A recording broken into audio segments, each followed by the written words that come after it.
Howdy y'all, I'm Chelsea and welcome back to my kitchen. So today I am making a chicken that we raised in our backyard and it has been frozen in our freezer. So one of my favorite ways to cook these chickens are straight from the freezer into the crock pot. Not only is it simple and quick and effective, but it's also very tender and juicy when it comes time to eat it. So I literally just get my crock pot out, I take the chicken out of the wrapper, and then I add in some broth. This is actually homemade broth from one of our farm fresh chickens as well. However, you don't have to use that. You can use whatever broth you prefer, or you can use water with bouillon cubes. I'm putting some olive oil over the chicken. That way the seasoning will stick to it. Because it's frozen, it doesn't have that wetness about its skin. And then I just mix together seasoning. Here I have garlic and onion powder, salt and pepper, and then just a little bit of steak seasoning because we like the way it tastes on the outside of our chicken. You can use whatever seasoning you prefer.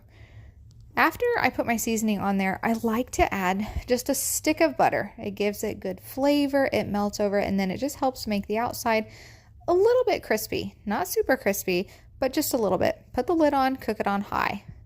This has been after about 4 hours. It's no longer frozen and cooking up nicely. This crock pot cooks very well. You can hear it bubbling even with the lid on. This is about after 6 hours. Still cooking very nicely. It's going to be super juicy and tender. So here we're taking the lid off. So I had it cooking on high for about 6 hours and then I turned it down to low for the remainder of the time. So as you can see here, as my husband is cutting off the legs, it's not taking any pressure, nothing to cut it. We're pulling it out of the juice and it is so tender. The meat is just falling off the bones. The flavor of this chicken is amazing because it's been in the juices and in the seasoning cooking all day long.